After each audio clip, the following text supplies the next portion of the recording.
is a behavioral counseling script for Kimberly Palmer. The situation is as follows. Chuck is a 12-year-old boy who has been fighting with his parents and his younger brother. The parents are concerned because Chuck is normally a pleasant child, and they have asked him to see the school counselor. The steps the counselor will use are the following. The counselor will establish a warm talking relationship with the client. She will then list the problem behavior on paper. Following that, she will list the consequences the client experiences for the problem behavior. Followed by that, she will create a verbal behavioral plan with the client.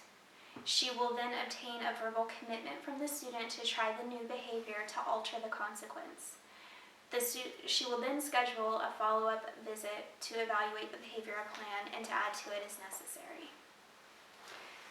All right, good morning, Chuck. Come on in. Hey, what's up? Have a seat.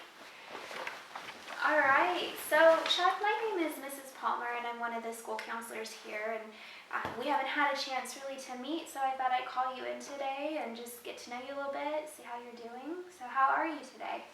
I'm good. Yeah?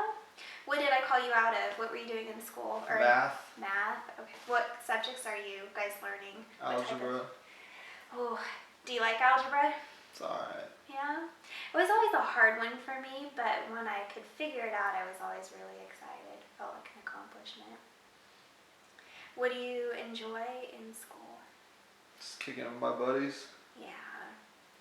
It's always fun. And your friends, have you known them for a long time? Yeah, or? we went all the way through elementary school together. Oh, nice. And now you're getting to start junior high together? That's always really nice. Very good. And tell me a little bit about home. What's home like? How many brothers and sisters, or do you have any brothers and sisters? Yeah, I got one little brother who's 5. Okay. All right. And how are things with him? 5 is an interesting age. He's a little annoying, but he's alright. He's a cool kid. Yeah. I bet he really loves his big brother. Does he follow you around a lot? Everywhere. Yeah. That's the thing with little brothers, is they look up to their big brothers and just follow them around. Well, and that's actually a little bit about what I was hoping we could talk about. Your mom called me earlier today and said that there's been a little bit of tension at home lately for you, and a little bit, she said, between you and your brother, but a little bit also between you and your parents. So, yeah, I've been pretty angry lately. yeah. Well, let's talk a little bit about what's making you angry, and while you talk, I'm going to listen to you, and I'm going to write down some of the things that you're saying, because it helps me to kind of write things down, and then I'll make a little list, and we can look at the list of things that are bothering you, and we can see maybe if we can't come up with a plan to help make things a little bit better. Okay. Does that sound good? Okay, so tell me a little bit about what's the big thing that's going on at home? Like, if you have one complaint, what would it be? I'm just sick and tired of everybody treating me like a baby. I'm not a baby. My brother's a baby. I'm not. What do people do that's treating you like a baby? Well, the biggest thing right now is my mom cuts off the crusts on my bread, on my sandwiches, and leaves me love notes in my lunch. She does the same thing for my baby brother. I see. And then, does anything else happen with that, or is it just Yeah, and then my buddies all make fun of me when I get to school, and they see my lunch with the crust cut off and the love notes. Yeah, and what do you do when this happens? Well, I usually, when I'm at home and I see my mom making my lunch, I go off on her and I yell at her and tell her I hate her stupid food and I hate her stupid notes, and I don't care what she thinks anyway, so why does she put those stupid notes in my lunch? Do you really not like her food? Is it really gross? No, her food's actually pretty good. I mean, my mom's a good cook, but I just say it because I'm mad. Yeah. Do you really not care what she thinks? No, I mean, it's good to know that my mom loves me and everything. I just don't need little baby notes in my lunch to remind me of it. So what I'm hearing from you is that you really don't like being treated the same as your little brother. Yeah. When you yell at your mom, when you say these things to her, how does that make you feel afterwards? Well, after I have time to think about it, I feel really bad because it makes her cry, and I don't want to make my mom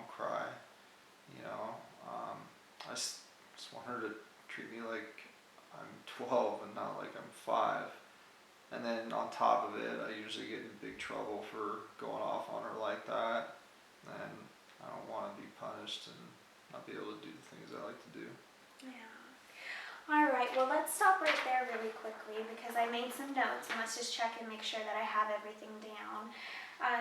So it sounds like the event that really makes you angry, what happens, we call that the antecedent, but the event that makes you angry is that other people tease you about your crust and the love notes.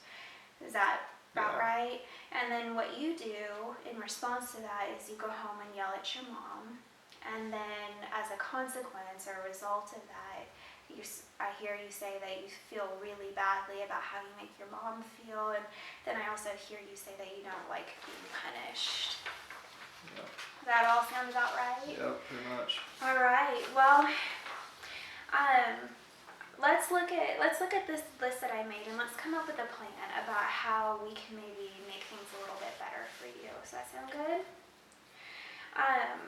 We can't control what other people do. Have you ever heard that before? Yeah. Yeah. All we I can only control myself. Yeah, so let's start with that. So let's try a little experiment today. When you go home tonight and you see your mom making your lunch, instead of yelling at her, right, because that's your behavior in all of this, what can you do instead to get what you want? Well, I could tell her that my friends make fun of me for having my crust cut off and for the notes and everything, and that, maybe, because they're making fun of me and call me a baby and everything, maybe she can just let me make my own lunch. And how do you think she'd react to that? Do you think you'd still get in trouble and you'd feel badly, or do you think you'd have a different reaction? Now, if I said it that way, it would be good. And actually, my mom's a teacher and she likes to teach, so, she'd be pretty happy, if I was being more independent, like she always says, and she was getting to make my own lunch. All right. So this sounds like a great idea. And so let's make a deal before I have to send you back to class, because I have to send you back here pretty soon. So let's make a deal, let's shake on it, that what we'll do is you'll go home and you'll try this with your mom tonight. And then let's you and I meet on Thursday, which is 2 days from now. So you'll have tonight and you'll have tomorrow to try this new plan out. And then on Thursday, you can tell me how it goes and you can tell me if there are any improvements. And then we can either keep that plan going or we can make changes as we need to, but we'll see how this works for you. Does that sound good? Sounds good. Yeah, you feel like you can go home and say this to your mom? Yeah, I can do that. Yeah, do you need to practice with me or I got it. You got it? All right, so let's shake on it. All right, deal. All right, so what are you doing? I'm gonna go home and talk to my mom, tell her how I felt about it in a nice way, and then ask her if I can make my lunches by myself. Perfect. All right, and then we're gonna meet on Thursday. I'll call you out of class. All right. All right. Thank you. All right, you're welcome, Chuck. I'll see you later. Bye. Bye.